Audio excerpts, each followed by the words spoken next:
بسم اللہ الرحمن الرحیم الحمد للہ رب العالمین والصلاة والسلام علی رسولہ الکریم وعلی آلہ وصحبہ اجمعین رب اشرح لی صدری ویسر لی امری واحلل عقدۃ من لسانی یفقہوا قولی وقال عز وجل فی القرآن المجید اعوذ باللہ من الشیطان الرجیم بسم اللہ الرحمن الرحیم وجوہ یومئذ ناظرہ الی ربها ناظرہ اما بعد تمام تعریفیں اس اللہ عز وجل کے لیے لائق و زیبا ہے جو تمام جہانوں کا بنانے والا اور اسے پالنے والا ہے، اور درود و سلام اس کے آخری نبی محمد صلی اللہ علیہ وسلم پر۔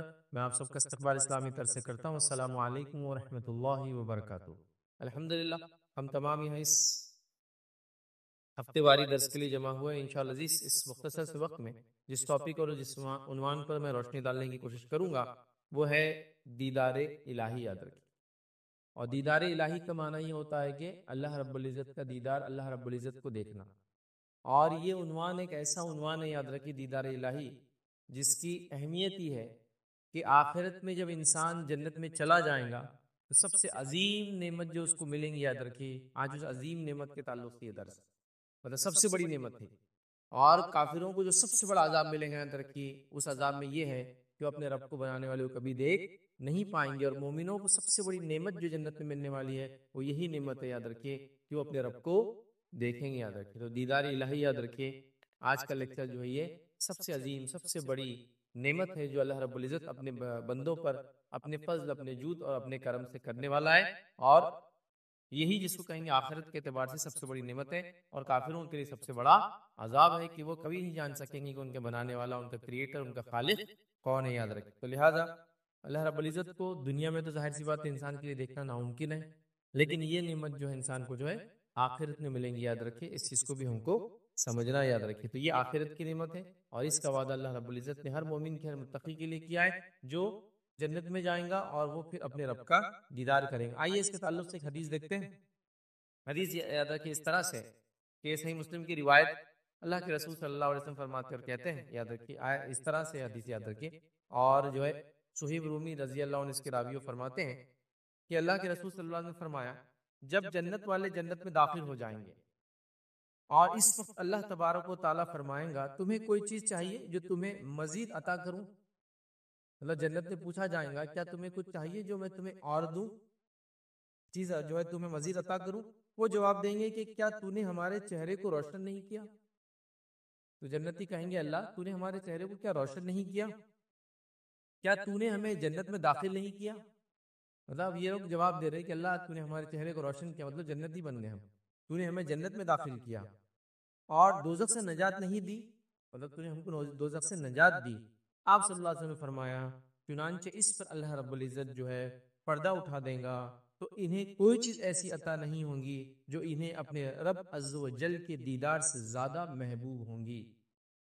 جب جنتی جنت میں چلے جائیں گے، نعمتوں کا فائدہ اٹھائیں گے، تب اللہ رب العزت ایک سوال کریں گا، کیا تمہیں کچھ اور چیز چاہیے مزید؟ جنتی کہیں گے اللہ تیرا فضل ہے، تو نے چہرے کو روشن کیا، مطلب جنتیوں میں رکھا، جنت میں ڈالا، جہنم کی نجات دیا، اب کیا باقی ہے؟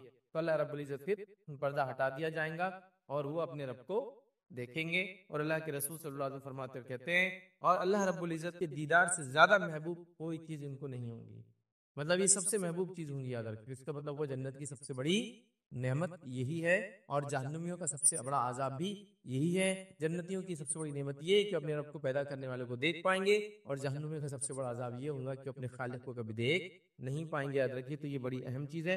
اور اس کے بعد اللہ کے رسول صلی اللہ علیہ وسلم نے سورہ یونس کی آیت نمبر 26 کا ایک حصہ تلاوت کیا اور فرمایا اور کہا للذین احسنوا الحسنى وزیادہ۔ اللہ کے رسول نے یہ آیت کا حصہ پڑھا اور فرمایا، جس کا ترجمہ یہ ہے، جن لوگوں نے بھلائی کی ان کے لیے خوبصورت جزا ہے، مطلب خوبصورت بدلہ ہے، اور مزید ان کے لیے ہے، اور مزید ان کے لیے کا ترجمہ یہ اس کا معنی اور مفہوم مفسرین نے اور محدثین نے لیا، مزید ان کے لیے مطلب دیدار الہی، جو انہوں نے کیا اس کا خوبصورت بدلہ ہے، اور جو انہوں نے کیا اس کا مزید اضافہ ملے گا، مزید اضافے میں دیدار الہی۔ اور وہ حدیث صحیح مسلم کی اس میں ہم نے دیکھ چکے کہ نعمت ملیں گی، اللہ سوال کریں گا، پھر اپنا دیدار کروائیں گا، اور یہ سب سے بڑی نعمت ہوں گی، یاد رکھو، اور یہ زیادہ ہے۔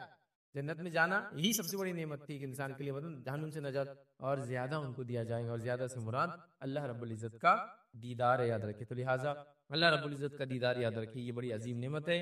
اس عظیم نعمت کو حاصل کرنے کے لیے انسان کو جد و جہد اور کوشش کرنا پڑے گی۔ سب سے پہلے تو ایمان لانا پڑے گا، چاہے وہ جس درجے کا بھی ہو، کیونکہ ایمان والا ہی جنت میں جائے گا، مشرک اور کافر جنت میں کبھی نہیں داخل ہوں گے، جب کبھی داخل نہیں ہوں گے تو کبھی رب کو دیکھ بھی نہیں پائیں گے، یاد رکھیں۔ تو لہٰذا یہ کنڈیشن ہے۔ بہرحال آج ہمارا ٹاپک یہ نہیں ہے کہ کون کون سے اعمال کی وجہ سے دیدار الہی ہو سکتا ہے، لیکن بیسک کرائٹیریا اور کنڈیشن تو یہ ہے کہ ایمان والا کفر کی حالت میں نہ مرے، اور پھر وہ اعمال کرے جن اعمالوں کے ذریعے انسان جنت میں جاتا ہے، ان اعمال سے بچے جس سے جہنم میں جاتا ہے، اور پھر خواہش رکھے دیدار کرنے کی اللہ کے، یہ تمام چیزیں مل کر پھر ایک مومن بندہ اللہ کا دیدار کرے گا، ٹھیک ہے۔ تو لہٰذا یہ ہم نے دیکھا۔ اب آئیے دیدار الہی کے تعلق سے کچھ باتیں ہم دیکھتے ہیں حدیث کے جو قرآن میں اور سنت میں جو ملتی ہے، اور ساتھ میں جو ہے آج کے ٹاپک کو ہم دو حصوں میں تبدیل کریں گے یا دو حصوں میں بانٹیں گے۔ پہلا دیدار الہی کے تعلق سے ہم دیکھیں گے کہ قیامت کے دن اللہ کا دیدار برحق ہے، یہ ہونے والا ہے، اور دوسرا ٹاپک دیکھیں گے کہ دنیا میں اللہ کو ہم کیوں نہیں دیکھ سکتے، یا دنیا میں اللہ کو کیوں کوئی نہیں دیکھ سکا، ٹھیک ہے۔ یہ دونوں باتوں کو ایک ساتھ لیں گے تاکہ ساری کلیریفیکیشن ایک ساتھ ہو جاتی ہے۔ تو آئیے سب سے پہلے دیدار الہی، اللہ کا دیدار حق ہے۔ یہ بات میں اس لیے کہہ رہا ہوں کہ ایسے طبقے، ایسے فرقے، ایسے گروہ مسلمانوں میں گزرے جنہوں نے اللہ کے دیدار کا انکار کیا، جس میں سب سے پہلے جو ہے معتزلہ، ٹھیک ہے۔ یہ وہ فرقہ تھا، یاد رکھے، جنہوں نے دیدار الہی کا انکار کیا اور قرآن کو سنت کے بغیر یا منمانی تشریحات سے انہوں نے قبول کیا، یاد رکھے۔ اور یہ فرقہ عروج پہ تھا، خاص طور سے جب امام احمد بن حنبل رحمہ اللہ حیات تھے، اور ان کے حیات میں یہ سیاسی طاقت بن گیا تھا، کیونکہ اس زمانے کا جو خلیفہ تھا اس نے جو ہے اہل سنت والجماعت کو چھوڑ کر، یاد رکھیے، اسی فرقے میں ہو جا کر شامل ہو گیا تھا۔ حالانکہ فرقہ اس سے پہلے موجود تھا، لیکن ابھی صرف کتابوں کی شکل میں، تحریری شکل میں، تقریری شکل میں اپنی تحریک کو پھیلا رہے تھے، لیکن ابھی ان کو پولیٹیکل طاقت نہیں ملی تھی، یاد رکھیے۔ اور جب یہ کام تب بھی کر رہے تھے جب امام شافعی موجود تھے، یاد رکھیے۔ امام شافعی رحمہ اللہ نے ان کے خلاف پورا محاذ کھڑا کر دیا تھا، یاد رکھیے، اور ان کے خلاف بات کرتے رہے۔ اسی کے اس میں امام شافعی کو جو ہے نظر بند کر دیا گیا، مطلب جیل میں تو نہیں ڈالا گیا، لیکن ہوتا ہے نا ایک گھر میں لے جا کر رکھ دینا، اور اس گھر سے آپ باہر نہیں نکل سکتے، کیونکہ امام شافعی کرتے۔ حالانکہ ابھی یہ پولیٹیکلی طاقت میں نہیں آیا تھا یہ فرقہ، ابھی صرف یہ اپنی تحریکوں کو پھیل، لیکن یہ انفلوئنشل ہو چکے تھے، منسٹر لیول تک وغیرہ جا چکے تھے، تو لہٰذا امام شافعی کو بھی ان کی تکلیفوں کا سامنا کرنا پڑا۔ اسی کے اس میں سلسلے میں آپ کو جو ہے حجاز سے نکال کر جو ہے بغداد بھیج دیا گیا، کہا، خلیفہ نے کہا بلا لو ان کو یہاں، کیونکہ کمپلین کی گئی وغیرہ وغیرہ کی یہ عجیب و غریب باتیں پھیلاتے ہیں، نعوذ باللہ، حالانکہ حق کی بات کر، کتاب و سنت کی بات کرے۔ اور اسی سلسلے میں ان کا پہلی بار بغداد آنا ہوا، اور امام احمد بن حنبل سے ان کی ملاقات بھی، یاد رکھی، اور امام احمد بن حنبل نے ان کی شاگردگی اختیار کی، ان سے علم حاصل کیا، ساری چیزیں۔ پھر بعد میں امام احمد بن حنبل کے زمانے میں یہ فرقہ پولیٹیکل طاقت بن گیا، اور یہ حکومت کا عقیدہ یہی ہو گیا، یاد رکھیے۔ بہرحال تو وہ بھی ایک گروہ میں شامل ہے جنہوں نے کہا کہ اللہ کا دیدار نہ دنیا ممکن ہے نہ آخرت ممکن ہے، اور عجیب و غریب ہے دلائل، لیکن اللہ کا دیدار برحق ہے، کیونکہ یہ واضح دلائل سے، اور خاص طور سے بخاری اور مسلم کی روایت ثابت ہے، جس کے اندر کسی امت کی کسی طبقے کو انکار نہیں، انہوں نے بھی انکار کیا، لیکن تعویلات کی، ان باتوں کی منمانی تشریحات کی۔ بہرحال تو یہ چیز ثابت ہے، تو لہٰذا ہم کو عقیدہ رکھنا چاہیے۔ آئیے چند بات کے چند دلائل دیکھتے ہیں کہ دیدار الہی، اللہ کا دیدار کیسے حق ہے۔ پہلی دلیل اس کے لیے ہم دیکھیں گے اللہ رب العزت کا فرمان کہ اللہ کو لوگ دیکھیں گے۔ اللہ سبحانہ تعالیٰ فرماتا رہتا ہے سورہ قیامت سورہ نمبر 75 اور اس کی آیت نمبر 22 اور 23 میں اللہ فرماتا کہتا ہے وجوہ یومئذ ناظرہ الی ربها ناظرہ۔ اللہ فرماتا اور کہتا ہے اس روز جنتیوں کے چہرے جو ہے شگفتہ، تر و تازہ ہوں گے اور بارونق ہوں گے۔ اللہ فرماتا کہتا ہے بارونق ہوں گے اور دیدار الہی سے مشرف ہوں گے، کہ اس دن مومنوں کے چہرے ایک دم، جس کو ہم کہتے ہیں، تر و تازہ ہوں گے، اور تر و تازہ کے ساتھ ساتھ یاد رکھیے رونق دار ہوں گے، اور وہ اللہ رب العزت فرماتا ہے دیدار الہی سے مشرف ہوں گے۔ تو یہ قرآن کی، یاد رکھیے، دلیل ہے کہ مومن اللہ کا دیدار کریں گے، یاد رکھیے۔ اسی کے ساتھ ساتھ یاد رکھیے صحیح بخاری کی روایت ہے، یہ بھی ایک دلیل ہے، جس میں عدی بن حاتم رضی اللہ عنہ، یاد رکھیے، یہ کہتے ہیں کہ نبی اکرم صلی اللہ علیہ وسلم فرمایا، کہا کہ آپ سب سے عنقریب اللہ تعالیٰ سے ہم کلام ہونے والے ہیں، اس طرح کہ آپ کے اور اللہ کے درمیان کوئی ترجمان یا حجاب نہیں ہوں گا، یاد رکھیں۔ مطلب نبی اکرم صلی اللہ علیہ وسلم کہہ رہے ہیں کہ سب سے زیادہ جو ہے قریب جو ہے اللہ کے میں رہوں گا، اور جب اللہ سے ہم بات کریں گے تو کوئی ترجمان ہمارے بیچ میں نہیں ہوں گا، یاد رکھیں۔ تو یہ ایک دلیل ہے کہ اللہ رب العزت کو ایک مومن بندہ دیکھنے والا، یاد رکھیں۔ اسی طرح یاد رکھیے اللہ کو ہم جو ہے دیدار کریں گے، اور یہ دیدار ہم کو نصیب ہوں گا، مومنوں کو نصیب ہوں گا، اس کے لیے تو بہرحال دعا کرنی چاہیے۔ اس کی ایک اور دلیل یہ یاد رکھیے جو بخاری کی روایت ہے، صحابہ فرماتے اور کہتے ہیں کہ نبی اکرم صلی اللہ علیہ وسلم نے فرمایا اور کہا کہ ہم نبی اکرم صلی اللہ علیہ وسلم کی مجلس میں جو بیٹھے تھے کہ اچانک آپ نے 14ویں کی چاند کی جانب دیکھا، مطلب شام کا وقت تھا، صحابہ نبی اکرم صلی اللہ علیہ وسلم کے اطراف بیٹھے تھے، اور 14ویں کا چاند، 14 کا جو مون ہوتا ہے آپ دیکھتے ہیں بہت چمکدار ہوتا ہے، اور 14ویں کا چاند اس لیے زیادہ سب سے چمکدار ہوتا ہے کیونکہ یہ سب سے بڑا ہوتا ہے سائز میں، چاند چونکہ 28 دن کی سائیکل میں چلتا ہے، تو 14th ڈے یہ سب سے زیادہ برائٹ ہوتا ہے، اتنا برائٹ کہ آج تک ہم کو یہ چیز کا کچھ علم نہیں، سمجھ میں بھی نہیں آتا، کیونکہ لائٹیں ہونے کی وجہ سے یہ سب ختم ہو گیا، لیکن یہ جس زمانے میں لائٹیں نہیں تھی تو اس وقت تو 14ویں کے چاند کا لوگ انتظار کرتے سفر کرنے کے لیے، کیونکہ پھر رات میں بھی سفر کر سکتے تھے، اتنا روشن ہوتا ہے کہ ایک مطلب آپ چل سکتے چیزوں کو دیکھ سکتے، مطلب کلیئر نہیں بٹ سب چیزیں آپ کو نظر آ سکتی ہے، اتنا اچھا کلیئر ہوتا ہے ادھر، تو لہٰذا 14ویں کا چاند تھا، صحابہ نبی اکرم صلی اللہ علیہ وسلم کے اطراف بیٹھے تھے، تو آپ نے 14ویں کے چاند کی طرف دیکھ کر آپ نے فرمایا آپ اپنے رب کو اسی طرح دیکھیں گے، صحابہ سے کہہ رہے کہ تم اپنے رب کو اسی طرح دیکھو گے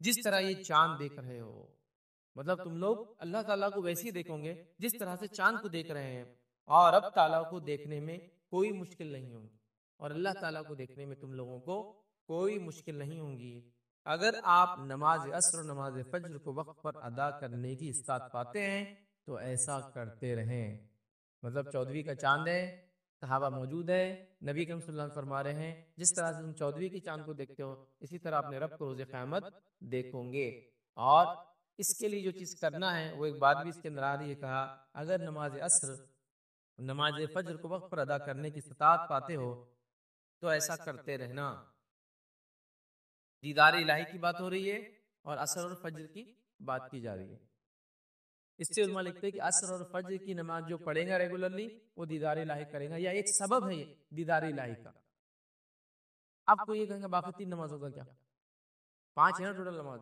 دیکھیے جو ان 2 کی پابندی کر لے باقی 3 ان کے لیے آسان ہے، جو ان 2 کی پابندی نہیں کر پائے باقی 3 بھی ان کے لیے مشکل ہو جاتا ہے، یہ ایک دم بالکل عام بات ہے، کیونکہ ایسی نمازیں یاد رکھیے بڑی مشقت ہوتی ہے، فجر کی نماز آدمی رات میں سویا ہے اٹھنا دل نہیں بولتا، عصر کی نماز عموماً لوگ دوپہر میں آرام کرتے ہیں اس کا جانا جان پہ آتا ہے، اس لیے ان 2 نمازوں کا خاص طور سے تذکرہ کیا گیا، اور عصر کی نماز کے تعلق سے بہت ساری باتیں آتی ہیں، اس طرح فجر کے تعلق سے بہت ساری باتیں آتی ہیں، عصر کو صلاۃ وسطیٰ کا بیچ کی نماز کی پابندی قرآن نے حکم دیا کرو، تو لہٰذا اس سے علماء لکھتے ہیں کہ ان 2 نمازوں کی پابندی کرنے والا اللہ کا دیدار کرے گا، تو اللہ کا دیدار تم کرو گے کیسے کرو گے، جیسے 14ویں کی چاند کو دیکھتے ہو اس میں کوئی تکلیف و مشقت نہیں، تو ویسے ہی تم اللہ رب العزت کا بھی دیدار کرو گے، نبی اکرم صلی اللہ علیہ وسلم نے اس بات کو واضح اس روایت کے اندر کر دیا یاد رکھیں۔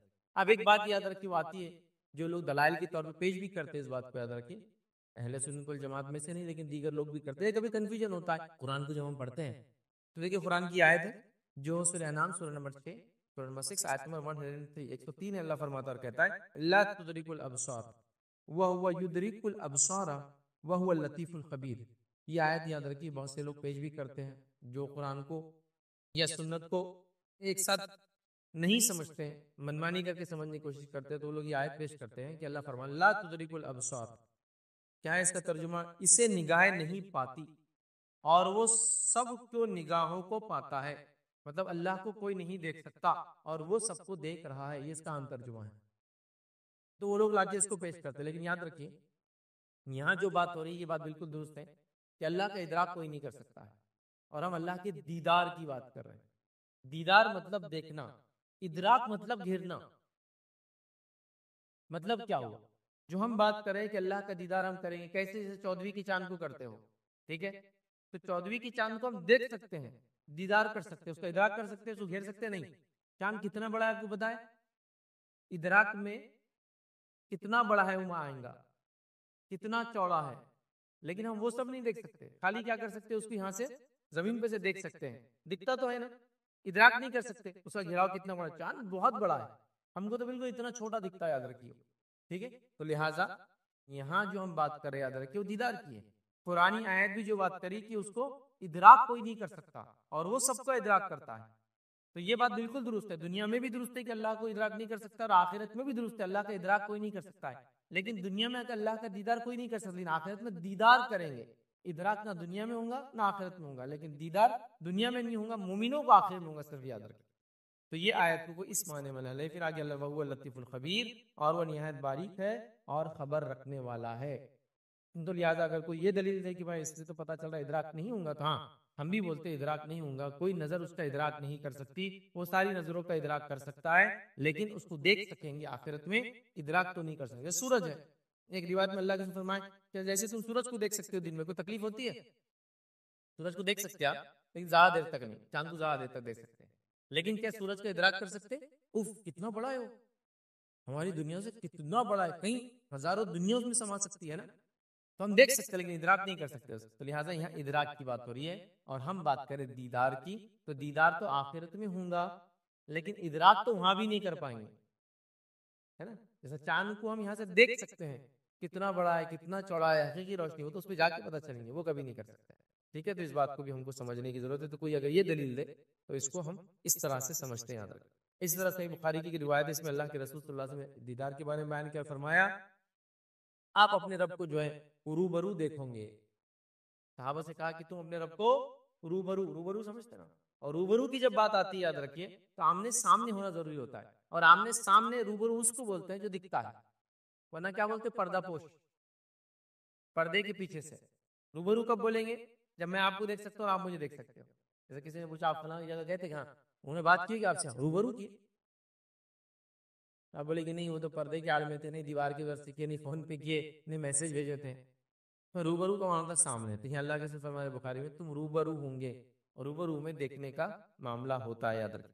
اسی طرح یاد رکھیے ایک اور دلیل جو ہمیں ملتی ہے کہ اللہ رب العزت کا ہم دیدار کریں گے، یاد رکھیے وہ اس طرح سے، یاد رکھیے جو ابو ہریرہ اس کو روایت کرتے رضی اللہ عنہ، اور صحیح بخاری کی روایت. آپ نے فرمایا کہا کہ صحابہ نے عرض کیا اے اللہ کے رسول، کیا روز قیامت ہم اللہ تعالیٰ کو دیکھیں گے؟ اب ظاہر سی بات ہے صحابہ کے سوال جو دیکھیں گے کس معنی میں ہوں گا؟ دل کی آنکھوں سے دیکھیں گے، محسوس کریں گے.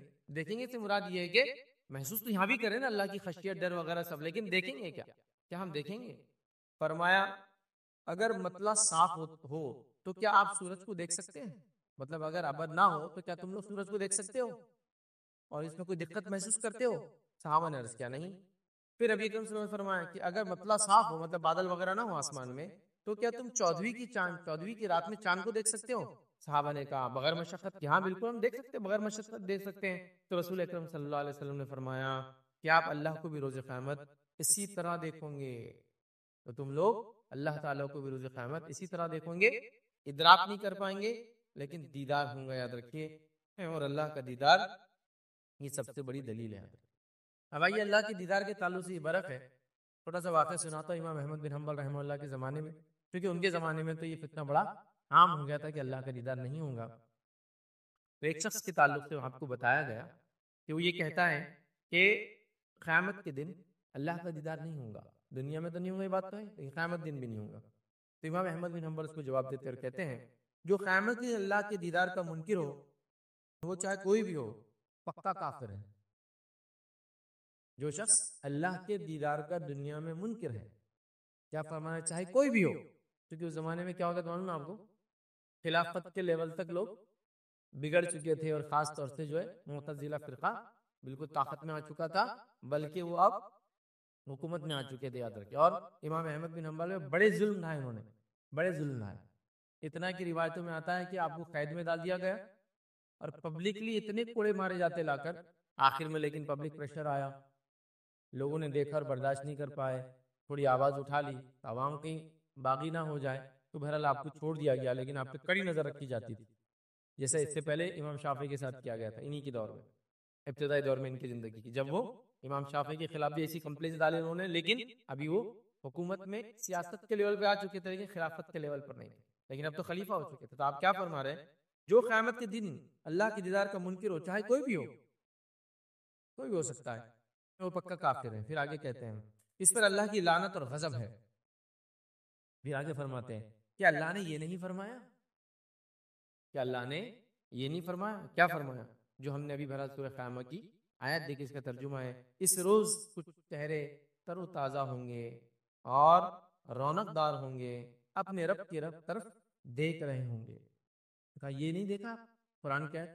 پھر آگے فرمایا اور اللہ تعالیٰ خبردار ہو جاؤ کہ اللہ تعالیٰ کی یہ بات تم نے نہیں سنی؟ کون سی بات؟ قیامت کے دن یہ لوگ دیدار الہی سے محروم کر دیے جائیں گے. اور یہ کس کے تعلق سے بات ہے؟ ہم دیدار الہی سے محروم کر دی جائیں گے, یہ کافروں کے تعلق سے بات ہے. یاد رکھیں, کافر دیدار الہی سے محروم کر دی جائیں گے. اور یہ آیت ہے قرآن کی سورہ مطففین سورہ نمبر 83 اور اس کی آیت نمبر 15 ہے, جس میں جو آیت اس طرح سے کلا انہم عن ربہم یومئذ لمحجوبون. اللہ فرماتا اور کہتا ہے کہ خبردار, روز قیامت یہ لوگ دیدار الہی سے محروم کر دیے جائیں گے.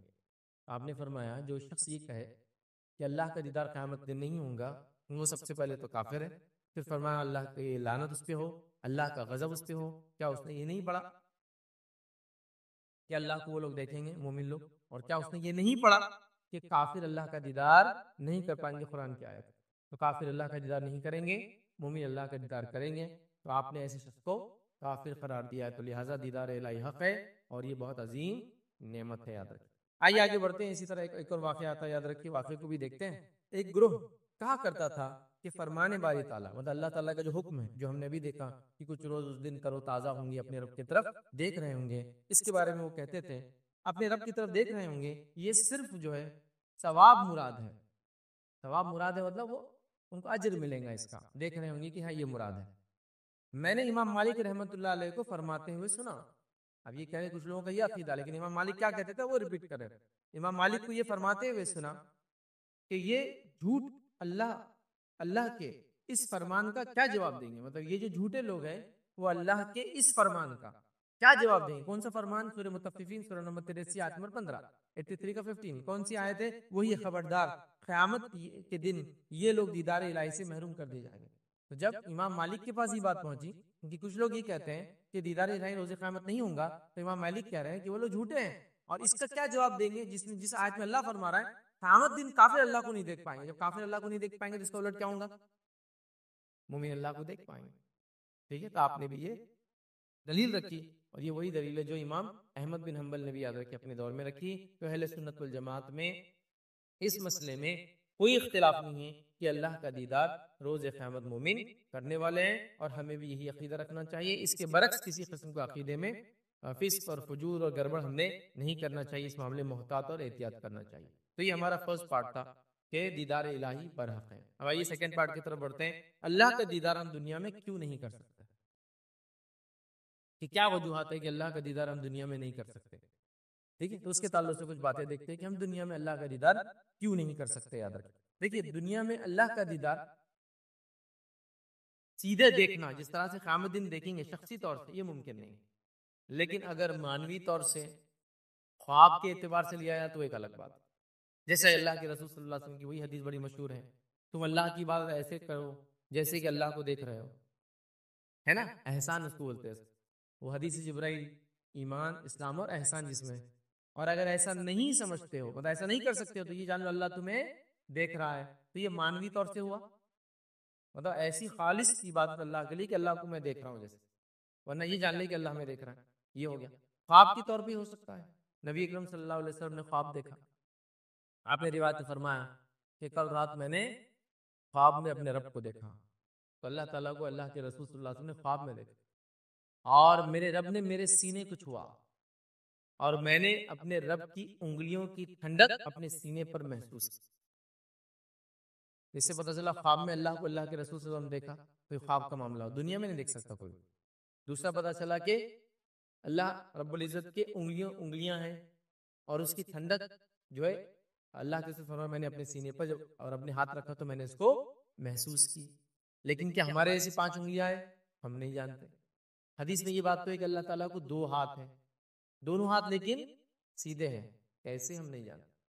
قرآن میں خود اللہ نے فرمایا کہ اے شیطان تو نے آدم کے سامنے سجدہ کیوں نہیں کیا جس کو میں نے اپنے دونوں ہاتھ سے بنایا. تو اللہ کو 2 ہاتھ ہیں, حدیث میں آتا دونوں رائٹ ہینڈ ہیں, یہاں انگلیوں کا تذکرہ آ گیا ہے نا. تو بہرحال تو یہ خواب اور معنی کے اعتبار سے, لیکن حقیقی طور سے یاد رکھیں دنیا میں اللہ کو کوئی نہیں دیکھ سکتا ہے. آخرت میں ہم لوگ جو ہے دیکھیں گے لیکن ادراک نہیں کر پائیں گے, لیکن دیدار ضرور اللہ رب العزت کا ہونے والا ہے یاد رکھیں مومنوں کا. اب دنیا میں کیوں نہیں دیکھ پائیں گے, اسی کچھ وجوہات میں آپ کے سامنے رکھتا ہوں یا کچھ باتیں رکھتا ہوں. سب سے پہلی چیز تو یاد رکھیں اللہ کے نبی موسیٰ علیہ السلام یہ وہ برگزیدہ نبی یاد رکھیں جن کو اللہ تعالیٰ نے جو وحی دی اس کے اندر کسی فرشتے کو نہیں بھیجا. آپ کو سیدھے وحی دی جاتی تھی, اور آپ نے آ کر بنی اسرائیل کے سامنے سیدھے اپنی بات رکھی.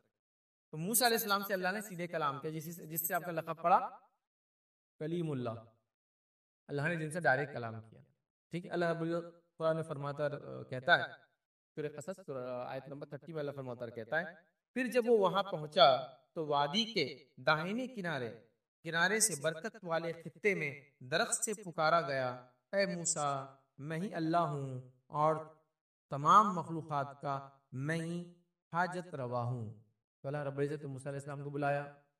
موسیٰ علیہ السلام گئے. ٹھیک ہے. اس کے بعد موسیٰ علیہ السلام سے اللہ نے کلام کیا.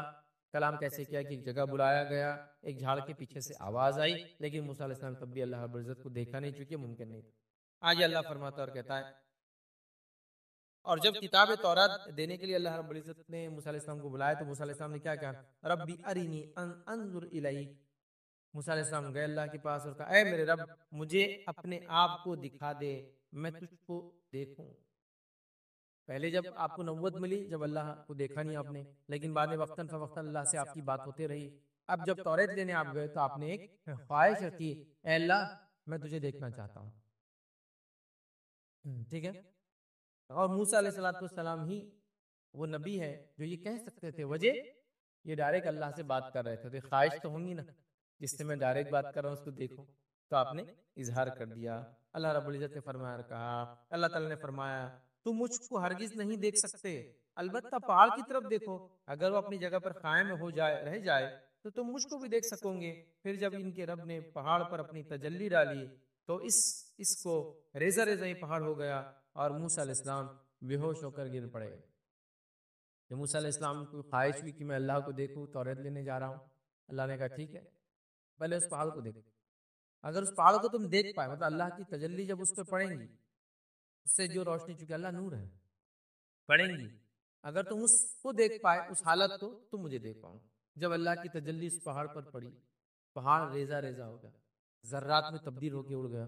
موسیٰ علیہ السلام اس حالت کو دیکھ کر، اس روشنی کو دیکھ کر، اس نور کو دیکھ کر بے ہوشی کی کیفیت میں، ابھی اللہ کو نہیں دیکھا، صرف ابھی وہ روشنی نور ہے اللہ کے آ گیا تھا. اس کے نتیجے میں پہاڑ ریزہ ریزہ ہو گیا، موسیٰ علیہ السلام بے ہوش ہو گئے. پھر جب اٹھے تو اللہ سے معافی مانگ لی کہ اللہ مجھ سے غلطی ہوئی کہ میں نے ایسی چیز کا ڈیمانڈ کیا. پھر جب آپ کو ہوش آیا تو آپ نے فرمایا تو پاک ہے، میں تیری طرف توبہ کیا کرتا ہوں اور میں سب سے پہلے اس حقیقت پر ایمان لانے والا ہوں. ٹھیک ہے. مطلب اللہ کو کوئی دیکھ نہیں سکتا، میں اس حقیقت پر سب سے پہلے ایمان لانے والا ہوں. تو یہاں موسیٰ علیہ السلام نے پھر توبہ کی کہ اللہ سے ایک ڈیمانڈ کیا، لیکن وہ صحیح نہیں تھا. یاد رکھ. اسی طرح یاد رکھ بنی اسرائیل نے کھلم کھلا موسیٰ علیہ السلام کو کہا جب تک ہم اللہ کو دیکھیں گے نہیں ہم توریت کو توریت نہیں مانیں گے. تو اللہ نے پھٹکار لگائی، یہ دنیا میں ہی نہیں ہو سکتا. کیا دیکھیں قرآن میں اللہ رب العزت نے کیا فرمایا، سورہ بقرہ کی آیت ہے، اور جب تم نے کہا اے موسیٰ ہم تمہارا یقین نہیں کریں گے جب تک ہم اللہ کو سامنے نہ دیکھ لیں، تو تم کو بجلی نے پکڑ لیا اور تم دیکھ رہے تھے. پھر اللہ نے سزا دی، انہیں سزا کے مستحق بنے. دنیا میں ڈیمانڈ کرنے کے نتیجے میں بجلی آئی، بجلی کی سزا ملی، ہلاک ہو گئے. کیونکہ اللہ کو دیکھنا تو موسیٰ علیہ السلام کے لیے پاسبل نہیں تھا، یہ ڈیمانڈ کر دی ہم کو دیکھنا ہے، تو اللہ نے ان کو سزا دیا. تو دنیا میں کوئی دیکھ نہیں سکتا، ایسی خواہش رکھنا بھی درست نہیں ہے. موسیٰ علیہ السلام نے کی، توبہ کرنا پڑا، قوم نے کی، سزا بھگتنا پڑا. تو ہم کو اس سے پتہ چلا دیدار الہی دنیا میں پاسبل نہیں ہے. یاد رکھیے. ٹھیک ہے. اسی طرح جو ہے صحابہ میں سے ایک صحابی سے روایت کرتے ہوئے خبر دی کہ آپ صلی اللہ علیہ وسلم نے فرمایا اس بات کو اچھی طرح جان لو کہ تم میں سے کوئی بھی اپنے رب کو نہیں دیکھ سکے گا حتیٰ کہ اس سے موت آ جائے. کیا فرما رہے نبی کریم صلی اللہ علیہ وسلم، تم میں سے کوئی بھی شخص اللہ تعالیٰ کا دیدار نہیں کر سکتا حتیٰ کہ اس کو موت آ جائے. مطلب موت کے بعد تو اللہ کا دیدار ہو سکتا ہے، جیتے جی دنیا میں دنیا کی آنکھوں سے اللہ کا دیدار پاسبل نہیں ہے، موت کے بعد ہی ہوگا. تو لہٰذا اللہ کا دیدار موت کے بعد ہو سکتا ہے، دنیا میں نہیں ہو سکتا. اس لیے اللہ کا دیدار ہم دنیا میں نہیں کر سکتے، یہ موت کے بعد ہوگا. مطلب موت کے بعد کی زندگی ہے، اس میں جو حالات ہوں گے اس حالت میں ہم ادراک تو نہیں دیکھ پائیں گے. یاد رکھیں دنیا میں ہم دیکھ نہیں سکتے. آئیے ایک اور روایت یاد رکھیں. ابو ذر غفاری رضی اللہ عنہ فرماتے اور بیان کرتے ہیں کہ میں نے رسول اللہ صلی اللہ علیہ وسلم سے پوچھا. کیا پوچھا؟ کہ آپ نے اپنے رب کو دیکھا ہے؟ کیا آپ نے اپنے رب کو دیکھا ہے؟ مطلب معراج میں آپ گئے تھے، تو کیا آپ نے اپنے رب کو دیکھا ہے؟ تو جواب دیا اللہ کے رسول صلی اللہ علیہ وسلم نے وہ نور ہے، میں اسے کہاں دیکھوں. مطلب وہ روشنی نور ہے، میں اسے کہاں دیکھوں، مطلب میں اسے کیسے دیکھ سکتا ہوں؟ تو نبی اکرم صلی اللہ علیہ وسلم دنیا سے گئے تھے، آسمانوں کا سفر کیا معراج میں، واپس آئے، لیکن ابھی حدیث میں کیا ہے، جب تک کہ موت نہ آ جائے کوئی دیکھ نہیں سکتا ہے، تو وہ مرحلے سے چونکہ کوئی گزرا نہیں ہے تو ظاہر سی بات ہے وہ دیکھ نہیں سکتا ہے۔ تو اللہ کے رسول صلی اللہ علیہ وسلم نے معراج میں اللہ کو نہیں دیکھا۔ جس کو دیکھا، جو بات ہوتی ہے قرآن میں سورہ نجم میں جو بات ہے، یاد رکھیں لوگ اس کی دلیل لے سکتے ہیں، سورہ نجم میں وہ بات ہے کہ اللہ کے رسول نے جو دیکھا وہ جبرائیل علیہ السلام کو اپنی اصلی حالت میں دیکھنے کا تذکرہ ہے، اللہ تعالیٰ کو نہیں یاد۔ ٹھیک ہے، اللہ کے بہت قریب تھے آپ، ایک یا ڈیڑھ کمان کے فاصلے پہ تھے، اللہ کو دیکھا نہیں۔ جس کو دیکھنے کا تذکرہ ہے وہ جبرائیل علیہ السلام کو اصلی حالت میں، اصلی حالت میں جبرائیل علیہ السلام کو اللہ کے رسول نے 2 بار دیکھا ہے۔ پہلی بار کب دیکھا؟ جب وہی لے کے آئے ہو غفا کے باہر، آپ جب گئے تو آپ نے دیکھا جبرائیل علیہ السلام کیسے تھے۔ جبرائیل علیہ السلام زمین سے آسمان تک سب بھر گیا تھا، اور آپ کے پر تھے، اور پروں میں سے جو ہے ہیرے اور موتی جھڑ کر نیچے گر رہے تھے، اور حدیث میں آتا ہے کہ آپ کو 600 پر ہے، 600 یاد رکھیں، تو فرشتوں کو پر بھی ہوتے ہیں تک، تو جبرائیل علیہ السلام کو 600، مطلب نہیں مختلف فرشتوں کو مختلف پر ہوتے ہوں گے، لیکن جبرائیل علیہ السلام کو تو 600 پر ہے، یاد رکھیں، ٹھیک ہے۔ اور جسامت کے اعتبار سے ایسے کہ زمین و آسمان میں سب کچھ بھر گیا۔ اب آپ پہاڑ پہ کھڑے تو آپ کتنا دیکھ سکتے ہو، ہورائزن سب بھر گیا تھا آپ کے، اتنا میسو آپ کا سائز ہے۔ بہرحال تو یہاں جو آپ نے فرمایا میں کیسے دیکھ سکتا ہوں، وہ تو نور ہے۔ اسی طرح ابو موسیٰ اشعری رضی اللہ عنہ روایت کرتے ہیں کہ انہوں نے کہا کہ رسول اللہ صلی اللہ علیہ وسلم ہمارے درمیان کھڑے ہوئے تھے اور 5 باتوں پر مشتمل خطبہ دے رہے تھے۔ وہ فرما رہے ہیں کہ اللہ کے رسول صلی اللہ علیہ وسلم میں کھڑے تھے اور 5 باتوں پر مشتمل ایک خطبہ دے رہے تھے، خطاب کر رہے تھے۔ کیا خطاب کیا آپ نے؟ تو آپ نے یہ خطاب کیا، حدیث میں الفاظ، بے شک اللہ تعالیٰ سوتا نہیں ہے اور نہ سونا اس کی شان کے لائق ہے۔ اللہ تعالیٰ سوتا نہیں ہے، یہ خطبے میں آپ بیان کر رہے تھے۔ وہ